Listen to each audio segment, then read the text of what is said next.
কোনো কিছু নেই। রায় দেওয়ার পরে কোনো রকমের অস্থিরতা সৃষ্টি হয় নাই।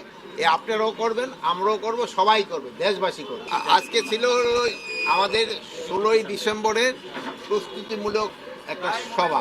মানে এই সভাটা মেইনলি যে আপনারা জানেন বিজয় দিবসে সব কিছু অর্গানাইজ করে হলো আমাদের মুক্তিযোদ্ধা মন্ত্রণালয়।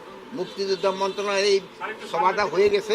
এখন আমাদের কিছু কিছু দায়িত্ব যেটা মুক্তিযোদ্ধা মন্ত্রণালয় দেওয়া হয়েছে, ওই দায়িত্বগুলি আমরা কে কীভাবে করব ওইটা নিয়ে আমাদের এখানে আজকে আলোচনা। বিজয় দিবসে সবাই যেন ভালোভাবে উদযাপন করতে পারে, আপনারাও করবেন, আমরাও করব, সবাই করবে, দেশবাসী করবে। এখানে কোনো কিছু নেই। রায় দেওয়ার পরে কোনো রকমের অস্থিরতা সৃষ্টি হয় নাই এবং বিজয় দিবসেও কোনো রকমের অস্থিরতার কোনো সম্ভাবনা নাই এবং কোনো কর্মসূচিও কোনো ধরনের পরিবর্তন নেই। সব কর্মসূচি আগেও যেভাবে হয়েছে এখনো একইভাবে হবে, বরঞ্চ আগের থেকে আরো বেশি হবে। শুধু গতবারও আমাদের প্যারেড হয় না, এবারও আমাদের প্যারেডটা হচ্ছে।